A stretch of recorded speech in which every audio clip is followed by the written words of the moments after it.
दो सवाल समझ पाया ऐसा। पहला ये कि हमने पहले निफ्टी की बात करी थी कि जब तक ट्रेंडिंग नहीं होएगा तब तक खतरनाक है, तो वो खतरनाक था और राइट सर। आई थिंक 18,200 से ऑलमोस्ट 17,400 तक पहुंचा है। तो अभी शायद आपका वो पहला सवाल था कि सिंस निफ्टी ट्रेंडिंग नहीं हुआ और वॉलेटाइल है, तो क्या हम वो लेवल जो हमने सोचा था कि 14,500 दिख सकता है, हालांकि हमारी उम्मीद थी मार्च के लास्ट वीक या अप्रैल के फर्स्ट वीक में, मगर वो लेवल तब नहीं आया, तो क्या यस एक्सपेक्ट हम कर सकते हैं कि अब आ जाएगा? एक तो ये सवाल आई थिंक जो आप पूछना चाह रहे थे, यस सर। बराबर है। Yes sir. दूसरा हमने सवाल बोला कि जो रशिया यूक्रेन का जो एपिसोड था वो उम्मीद थी कि 8-10 अप्रैल के बाद थोड़ा काम हो जाएगा, यानी कि थोड़ा ठंडा हो जाएगा। तो ठंडा मतलब राइट अभी कोई ज्यादा पूरा ठंडा नहीं हुआ, तो कहीं ये ज्यादा बड़ा तो नहीं हो जाएगा अभी आने वाले दिनों में, ऐसा एक सवाल आपका शायद एक और कनेक्टिंग पॉइंट आ रहा है, बराबर है। Right okay, right sir. तो इसको आंसर हम यूं समझते हैं पहले तो कि देखो 14,500 का लेवल तब तक हम बोल सकते हैं जब तक ट्रेंडिंग निफ्टी नहीं होता। जब तक ट्रेंडिंग नहीं होएगा तो पहला लेवल 15,500 की वेट रहेगी। 15,500 आएगा तो हम कहेंगे हाँ 14,500 आए।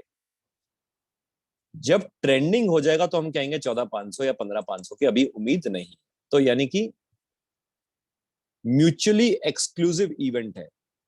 ट्रेंडिंग हो जाए निफ्टी तो हम कहेंगे 14,500 15,500 अभी भूल जाओ यार।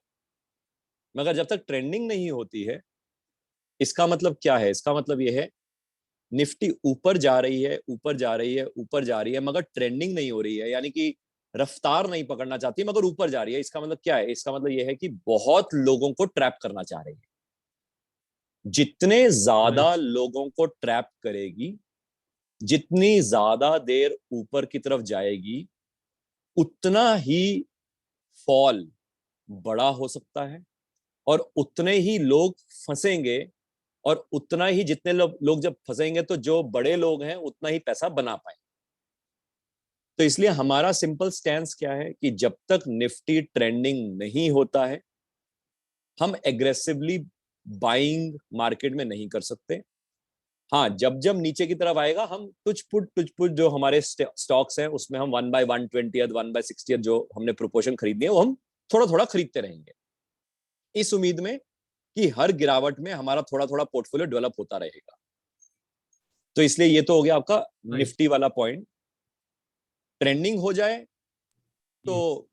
हो जाए, नहीं होती है तो अपने को उम्मीद वही है कि जो लेवल हमारी जो डिस्कशन थी मार्च के लास्ट वीक या अप्रैल के फर्स्ट वीक में, वो अगर तब नहीं आया तो हो सकता है अप्रैल के लास्ट वीक में आ जाए या मई के फर्स्ट वीक में आ जाए या मई के मिड में आ जाए। मतलब जब तक निफ्टी ट्रेंडिंग ना हो तब तक हम वो उम्मीद कर सकते हैं। हो सकता है वो जो टाइमिंग था, जो टाइमिंग में मैंने सोचा था समझा था, वो उस टाइम पे नहीं आया, पॉसिबली डिले हो गया है।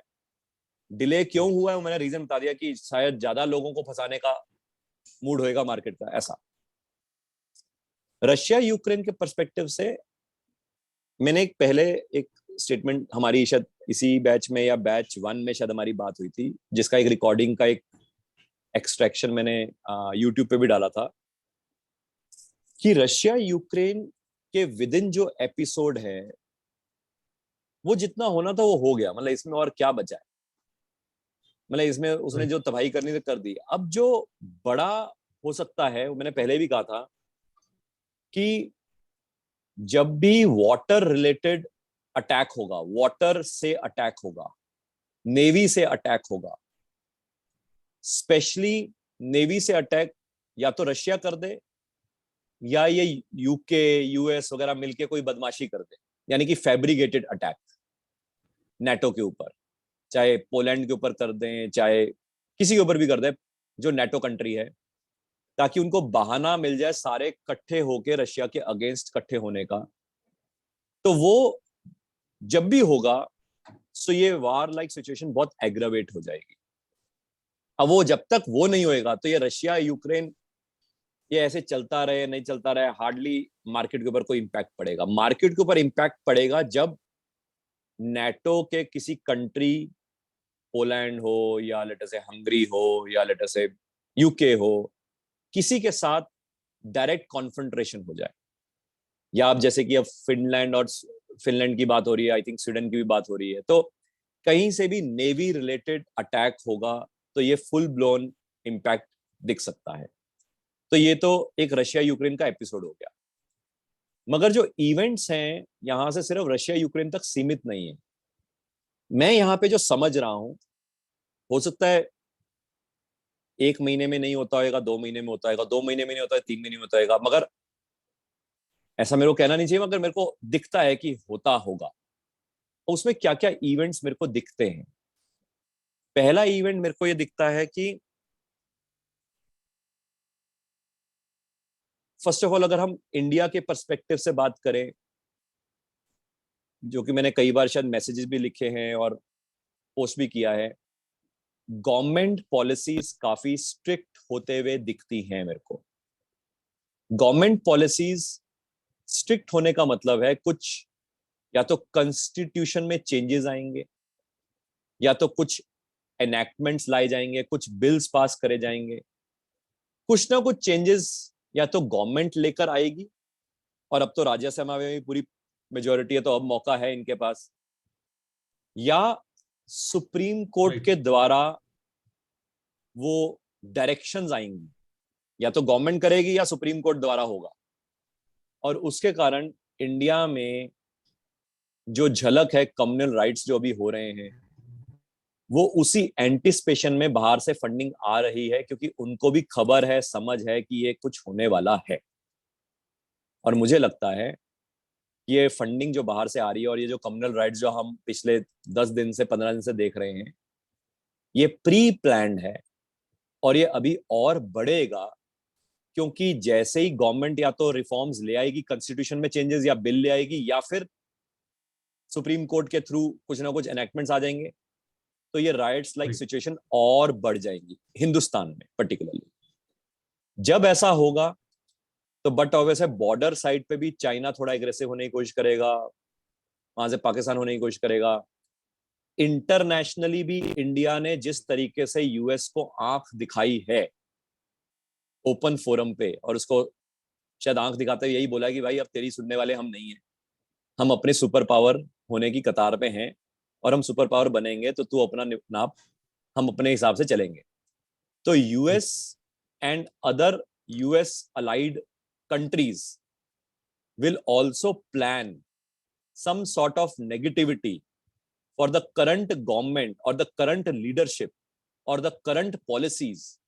एंड आने वाले दिनों में, आने वाले कुछ समय में आपको शायद ये भी मीडिया में दिखेगा, criticism of Indian leadership, Indian government in international media, specially ये जो यूएस न्यूयॉर्क टाइम्स और ये सारी जगह जो वॉल स्ट्रीट साइड पे, ये भी हमें वेरी सून अपने को दिखना चाहिए।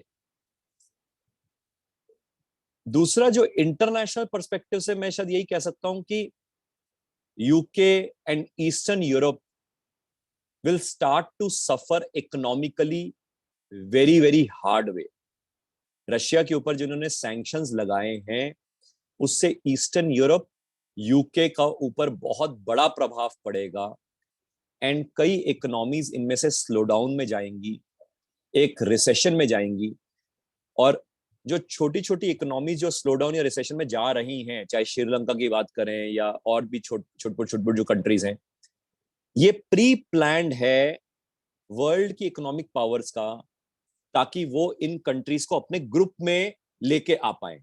तो एक group related war like situation जो है ओवरऑल धीरे धीरे करके जो पनप रही है, इसके कारण इकोनॉमिक स्लो डाउन वर्ल्ड में, रिसेशन लाइक फेज वर्ल्ड में, फाइनेंशियल क्राइसिस एक तरह से वर्ल्ड में ये दिख रहा है। एंड 2022 में जहां पे इन्फ्लेशन बहुत तेजी से बढ़ेगी, जो मैं पिछले 3-4 महीने से बोल रहा हूं, और अभी मैं ये कहूंगा अभी हमने देखी नहीं, अभी 3-4 महीने और देखना। और जिस तरीके से इन्फ्लेशन बढ़ेगी और जिस तरीके से इकोनॉमीज में चैलेंज आएगा, तो ये सिचुएशन जो है ये भी काफी ग्रिम दिखती है। एंड 2022 का पूरा साल मार्केट्स के लिए वॉलेटाइल रहेगा, मगर ये volatility will be an opportunity after जो हम पैसा इस पूरे एक साल में लगाएंगे वो February 2023 ऑनवर्ड्स एक रन दिखता है। टेम्पररी रिलीफ रैली, जैसे हमारी पहले भी बात हुई थी, वो रिलीफ रैली हमें मे बी मई नहीं तो जून से शुरू होते हुए, या जून नहीं तो जुलाई से, एक 3-4 महीने की एक रिलीफ रैली हमें बीच में दिखेगी। सो जो भी हम बाइंग अभी जो अपने पोर्टफोलियो में कर रहे हैं, चाहे अप्रैल में चाहे मई में करेंगे, ये हम उस रिलीफ रैली में निकलने के लिए कर रहे हैं। फिर दोबारा हमें मौका मिलेगा मे बी सितंबर के बाद या अक्टूबर के बाद। वो जो मौका लगेगा वो हमारे लिए और फ्रेश खरीदने का मौका होगा, जो कि बियॉन्ड February फिर जो रैली है उसमें पार्टिसिपेट करने का। So this complete 1 year seems to be very volatile for different reasons, and यहाँ से communication related stocks, defence related stocks, pharma related stocks आने वाले समय में सम न्यू इन्वेंशंस के कारण ये बढ़ते हुए हमें दिखेंगे। एंड अगले 2-3 महीने के बाद हमें रियल एस्टेट रिलेटेड स्टॉक्स भी बढ़ते हुए दिखेंगे, real estate, construction related stocks. कायदे से जो मेटल्स हैं, बेस मिनरल्स हैं, हो सकता है ये बढ़े, मगर मेरे को अभी फिलहाल I am not comfortable in metals and base minerals. मेरे को इसमें काफी वॉलेटिलिटी दिखती है एंड मुझे लगता है कि गिरने चाहिए। हालांकि इन्फ्लेशन बढ़ रहा है तो कायदे से इन्फ्लेशन में मेटल्स, बेस मिनरल्स को बढ़ना चाहिए, मगर मेरे को बढ़ते हुए दिखते नहीं है, मेरे को काफी वॉलेटाइल दिखते हैं, तो इसलिए वो काफी रिस्की रहेंगे। इसलिए हम उनसे थोड़ा अभी दूर रहने की कोशिश करेंगे, metals, base minerals, may be even some few auto stocks as well. ये ओवरऑल मेरे को सिनेरियो दिखता है। अब ये अप्रैल में होता है, मई में होता है, या कैसे होता है, ये ओवरऑल सिनेरियो ऐसा समझ आता है।